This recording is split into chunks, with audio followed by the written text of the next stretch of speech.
Gelaran KTT Perubahan Iklim terbesar di dunia memasuki fase penting membahas energi dan industri. Kehadiran delegasi perwakilan industri bahan bakar fosil mencetak sejarah di Dubai untuk memperkuat komitmen meredam emisi karbon. Kita ikuti laporan selengkapnya dari Dubai, Uni Emirat Arab bersama Rahmat Idris dan juru kamera Andang Wicaksono.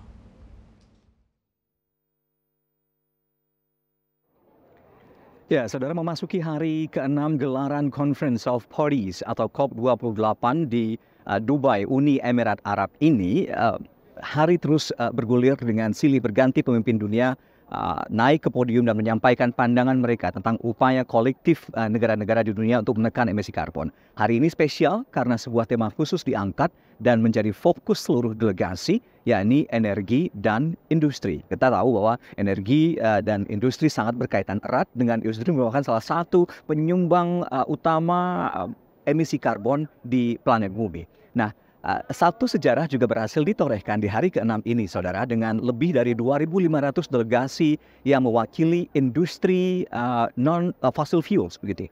Di antaranya industri-industri penghasil minyak bumi, gas, dan juga batu bara. Nah, yang menarik adalah bagaimana para CEO, para petinggi industri besar ini punya komitmen untuk mengurangi emisi karbon yang disebabkan oleh bahan bakar fosil yang mereka produksi. Nah, ini menarik, saudara, karena ada dua negara yang disebut sebagai polutan terbesar di bumi ini, yakni Amerika Serikat dan Tiongkok. Dua pemimpin mereka tidak hadir.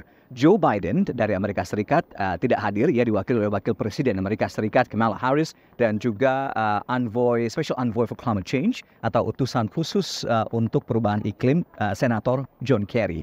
Termasuk juga Presiden China, Presiden Tiongkok Xi Jinping absen dari gelaran ini. Yang kemudian membawa kita kepada pertanyaan bagaimana komitmen dua negara polutan terbesar ini untuk menekan emisi karbon dari negara mereka masing-masing. Nah, ini kemudian dikuatkan oleh pidato yang disampaikan oleh Wakil Presiden Amerika Serikat Kamala Harris yang menyampaikan bahwa tahun ini Amerika Serikat akan memberikan pledge atau donasi grant begitu sebesar $3 miliar khusus untuk program Green Climate Fund.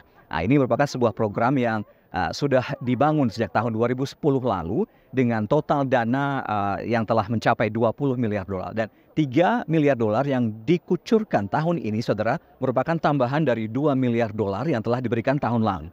Nah, kita tahu bahwa Presiden Joe Biden dari Amerika Serikat hadir pada dua COP sebelumnya, COP26 di Glasgow, Inggris, dan juga COP27 di Sharm el-Sheikh, Mesir.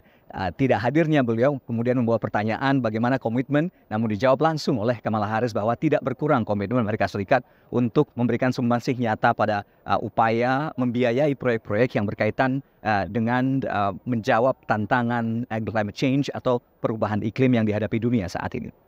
Nah, berkaitan dengan hari ke-6 ini, saudara, di mana ada fokus tentang energi dan juga industri, satu hal yang menjadi perhatian yang telah disepakati juga adalah dibentuknya Oceans Resilience and Climate Alliance. Ini adalah keberlanjutan samudera-samudera kita dan juga aliansi iklim begitu, yang diinisiasi oleh utusan spesial Amerika Serikat Senator John Kerry dan juga the CEO of Bloomberg Philanthropies.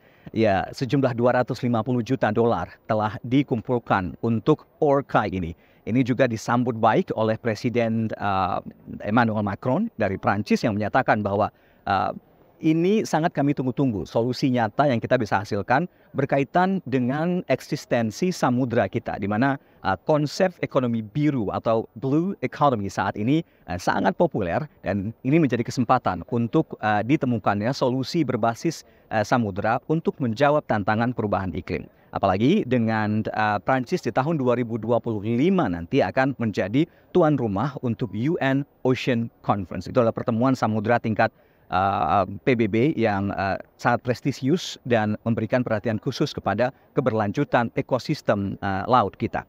Nah, sampai dengan waktu kami melaporkan saat ini, saudara, baru saja kami terima informasi dari delegasi Indonesia mewakili BRIN atau Badan Riset dan Inovasi Nasional menyatakan bahwa sampai dengan saat ini masih berlangsung negosiasi yang sangat alot di balik pintu yang tertutup, media tidak boleh masuk ada 12 poin yang dinegosiasikan, saudara. Namun 3 poin utama yang sangat diperjuangkan yang menjadi prioritas pemerintah Indonesia di forum COP28 ini. Yang pertama adalah mengukur kesuksesan ataupun ketidaksuksesan Paris Agreement, Paris Accord di tahun 2015 lalu. Sejauh mana kita berhasil, sejauh mana kita masih perlu melakukan kemajuan-kemajuan yang signifikan untuk memenuhi semua butir-butir deklarasi di Paris Agreement atau Persetujuan Paris tahun 2015.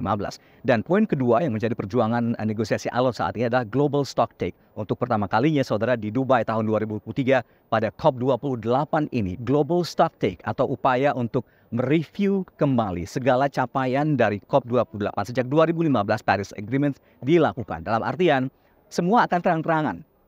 Sudah berhasil atau belum dalam upaya untuk menekan emisi dan melakukan dekarbonisasi di planet bumi ini. Poin yang ketiga adalah response measure atau upaya untuk menentukan sejauh mana sih tingkat emisi polusi yang terjadi di tiap-tiap negara. Masih terus disepakati cara mengukur tingkat emisi karbon dari masing-masing negara yang kemudian menjadi basis untuk mengukur keberhasilan kita dalam melakukan dekarbonisasi.